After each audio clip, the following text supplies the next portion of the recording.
कंग दे रंग।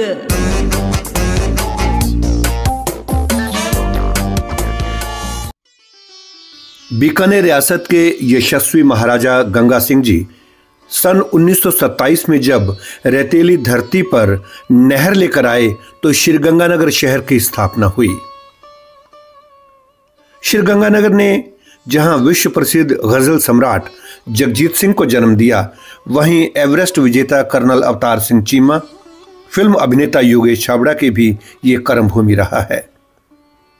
इसी कड़ी में एक और नाम जुड़ा है मिस यूनिवर्स राजस्थान मनिका सुथार का, जो आने वाले समय में श्रीगंगानगर शहर का नाम रोशन करेंगी। मिलिए खूबसूरत और प्रतिभाशाली मनिका सुथार से। और पैजेंट्री की दुनिया में एक सेफ्टी का जो माहौल है वो लाए हैं। सो एक सेंस ऑफ बाउंड्री है वहाँ पे, एंड मोस्ट इम्पॉर्टेंटली सबको एक इक्वल प्लेटफॉर्म दिया जाता है। और मिस यूनिवर्स दुनिया का सबसे बड़ा प्लेटफॉर्म है लड़कियों के लिए। सुष्मिता सेन से लेकर आज तक लारा दत्ता व हरनाज संधू हमारे पास 3 विनर्स रही हैं, और होपफुली आगे जाकर हमें और क्राउन्स मिलेंगे। हमारी लड़कियां इंटरनेशनल स्टेज पर और अच्छे से रिप्रेजेंट कर पाएंगी। क्या मैडम बचपन से आपके दिल में कोई ऐसी तमन्ना थी कि मैं इस फील्ड में आऊँगी? जी बिल्कुल। मुझे एक्चुअल में मॉडलिंग में इंटरेस्ट नहीं था, मेरा ज़्यादा इंटरेस्ट मिस यूनिवर्स में था, क्योंकि मुझे हमेशा से लगता था कि वो एक प्लेटफॉर्म है जहाँ पे जाकर मैं अपनी बातों को आगे प्रेजेंट कर सकती हूँ, जहाँ पे जाके मैं अपने बिलीव्स को आगे और अच्छे से प्रेजेंट कर सकती हूँ। क्योंकि मॉडलिंग में सिर्फ एक सुंदर चेहरा होता है, पैजेंट्री में या जो ब्यूटी पैजेंट्स होते हैं जैसे कि मिस यूनिवर्स, वहाँ पे आपका दिल देखा जाता है, आपकी आवाज़ देखी जाती है। मिस यूनिवर्स सिर्फ एक सुंदर चेहरा नहीं होता, वहाँ पे वो एक ऐसी औरत होती है जो कि आगे चलती है, आगे बढ़ती है, और जब वो अपनी बातें कहती है तो लोग सुनते हैं, उन्हें समझते हैं। सो आज तक जितनी भी मिस यूनिवर्स रही हैं वो मोस्टली मॉडल्स नहीं बनी, आगे जाकर वो मोस्टली पॉलिटिशियंस बनी हैं। बहुत सारी मिस यूनिवर्स प्राइम मिनिस्टर बनी हैं, प्रेसिडेंट्स बनी हैं, और बहुत अच्छे रोल्स पे वो रही हैं। So pageantry is much more than modelling. I hope हम वो इस्टेब्लिश कर पाएंगे। तो जो इस तरह से कंपटीशन जीत के आई हैं दुनिया में, बाद में वो फिल्मी दुनिया में भी आई हैं, क्या आपका इरादा है कोई? फिल्मी दुनिया में मेरा आज तक इतना इंटरेस्ट नहीं रहा है, बट हाँ, मैं लॉ में बहुत इंटरेस्टेड हूँ। मैं आगे जाकर एक जज बनना चाहती हूँ, मैं एक पॉजिटिव इम्पैक्ट लाना चाहती हूँ, मैं अपना NGO स्टार्ट करना चाहती हूँ। सो मेरे जो इंटरेस्ट हैं वो ज़्यादा इंक्लाइन करते हैं टुवर्ड्स लीडरशिप रोल्स। मैं एक लीडर बनना चाहती हूँ। मम्मी पापा में से किसने ज़्यादा आपको इंस्पायर किया? दोनों एक्चुअली। मम्मा की स्टोरी कुछ ऐसी है कि छोटा बच्चा होता है तो उसके दिमाग में कुछ ना कुछ बीज डाले जाते हैं जिससे वो अपने सपने डेवलप करता है। जब मैं इतनी सी थी, मैं 4 साल की थी, तब से मम्मा मुझे फ़ोटोज़ दिखाया करते थे सुष्मिता सेन की, ऐश्वर्या राय की, और वो बताया करते थे देखो ये कितनी सुंदर है, ये दुनिया की सबसे सुंदर लड़की है, या ये ब्रह्मांड की सबसे सुंदर लड़की है, तुम ये बनना चाहती हो? मैंने ऐसे हाँ मुझे ये बनना है, कैसे बने? तो तब वो मुझे बताते थे आपको स्टेज पे जाना चाहिए, आपको ऐसे बोलना चाहिए, आपको ये चीज़ें सीखनी चाहिए, आपको डांस सीखना चाहिए, या आपको म्यूज़िक सीखना चाहिए। सो मम्मा ने मुझे उस तरीके से सपोर्ट किया, और जहाँ पे पापा आए तो पापा ने उसी बीज को उन्होंने पानी दिया, उसे उन्होंने पाला पोसा है। पापा से मुझे पेंटिंग का हुनर मिला, पापा से ही मुझे म्यूज़िक मैंने सीखा, एंड जहाँ पे भी मुझे जाना होता था पापा का सपोर्ट होता था, इसीलिए मैं पहुँच पाई। इवन एक इंस्टेंस मैं बताना चाहूँगी, मुझसे ये पूछा गया था मिस राजस्थान जीतने के बाद में कि आपके लिए कुछ भी ऐसा रहा कि आपको समाज से सपोर्ट ना मिला हो, या घर से पापा ने तो कुछ कहा होगा? मैं कि नहीं, मेरी कोई दुखी स्टोरी नहीं है। मैं नहीं मानती कि दुखी स्टोरी होने पे या फिर हार्डशिप्स जब आपकी ज़िंदगी में आती है, परेशानियाँ आती है, तो आप कुछ अचीव कर पाते हैं। मेरा ऐसा मानना नहीं है। अगर हम जीवन में कुछ अचीव कर पाते हैं तो वो तभी पॉसिबल है जब हमारा पेरेंट्स का सपोर्ट हो हमारे पास, हमारे समाज का सपोर्ट हो।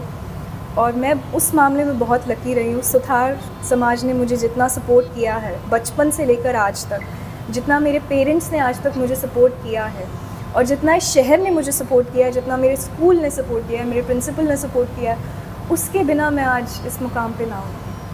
और तकरीबन 20 दिन का ये पैजेंट था, तो 20 दिन तक हमें हर दिन कोई ना कोई नई एक्टिविटी होती थी जिसमें हमें पार्टिसिपेट करना होता था।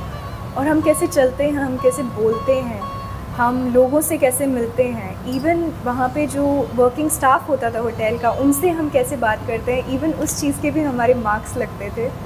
इनर ब्यूटी वहाँ जाती है कि एज आई सेड, आपको मैं एक कहानी बताना चाहूँगी। रीटा फेरिया, जो नॉट जस्ट इंडिया से बट एक्चुअली पूरे एशिया से पहली मिस वर्ल्ड 1966 जी, उन्होंने मिस वर्ल्ड जीता एंड वो डायरेक्टली जाके वापस उन्होंने फिल्म इंडस्ट्री ज्वाइन नहीं की, उन्होंने अपनी डॉक्टरी की पढ़ाई पूरी की एंड वो उसमें गई। जहाँ की सुष्मिता सेन जो थी, उन्होंने पूरी की पूरी देश के अडॉप्शन लॉज चेंज करवा दिए। उनके 10 साल की लड़ाई रही थी अडॉप्शन लॉज को चेंज कराने के लिए, क्योंकि वो एक बच्ची को अडॉप्ट करना चाहती थी विदाउट मैरिंग। ये वो औरतें हैं जिन्होंने बिकिनी शोज़ भी किए, जिनकी बॉडी को भी स्कैन किया गया, और उन्होंने सोसाइटी में एक वो चेंज लाया है जिसकी वजह से आज कोई भी औरत बच्चा अडॉप्ट कर सकती है। मेरी मेंटोर थी रीटा गंगवानी मैम और वैशाली शेरवान और लक्ष्मी राणा मैम। और उससे पहले भी मैं एनसीसी में बहुत सारी डिबेट्स करती थी, डेक्लेमेशंस करती थी। मैंने अपनी यूनिट को बहुत यूनिवर्सिटी लेवल पे और डायरेक्टरेट लेवल पे रिप्रेजेंट किया है। सो आई थिंक वो जो एक रिगरस माहौल था डिबेट्स का, हर दिन जाना, हर दिन कोई ना कोई नया टॉपिक मिलना रैंडमली, उसने मुझे इस सब के लिए बहुत प्रिपेयर किया है। तो not just pageant institute but rather जो हमारी एजुकेशन होती है। इवन मेरे स्कूल में मैं डिबेट्स में पार्टिसिपेट करती थी, तो मेरी टीचर्स, मेरे एनसीसी में गुरु और मेरे विल्डरबी में गुरु, मेरे ब्यूटी हाई में गुरु, इन सब का बहुत सहयोग रहा है। ये है वो लोग जो कि हमें बताते हैं कि हमारे अंदर की जो कहानी है, जो हमारे अंदर के जज्बात हैं, उन्हें हम कैमरे पे कैसे उतारें कि लोग कनेक्ट कर पाएँ, लोग हम में बिलीव कर पाएँ। कि आप हिंदी बहुत अच्छा बोल रही हैं, अंग्रेज़ी वहाँ बोलनी पड़ेगी। माड़ बोली से कितना जुड़ी हैं आप? इस इलाके की जो बोली जो घर पे बोला करते थे, जिन बागड़ी कहवे, मारवाड़ी कहवे, बागड़ी मैंने पूरी आवे आनी चाहिए। माड़ बोले साथ तो जुड़े रहना चाहिए। मैं एक्चुअली मैं बिलीव करूँ, बट अभी जब वो होटल स्टाफ हो, मैं भी बागड़ी में ही बात कर दी, क्योंकि सच्ची बताऊँ तो मेरो बहुत जी कर दो मेरो बहुत जी कर दो, क्योंकि बैठा है मोस्टली थाने इंग्लिश बोलनी पड़ा है, क्योंकि बहुत सारे देश जो लड़कियाँ आ गए वे हिंदी को नहीं समझे। तो मैं जस्ट होटल स्टाफ ने पकड़ लेती थे मेरे साथ यहाँ ही बात कर रही हो यार। तो हाँ, मेरी मम्मा जो थे उन्होंने स्टार्टिंग से मुझे हिंदी सिखाई थी। मेरी मदर, मेरी teachers, most importantly Jyoti Khurana ma'am, Anita ma'am, Ragini ma'am, Rajni ma'am, इन सब ने मुझे इतना सपोर्ट किया। मैं टेबल के नीचे जाके छुप जाती थी, उन्होंने मुझे इतना सपोर्ट किया कि आप आगे आओ, आप आगे आओ। तो it is actually just because of her कि मैंने गाना स्टार्ट किया, मैंने डांस स्टार्ट किया।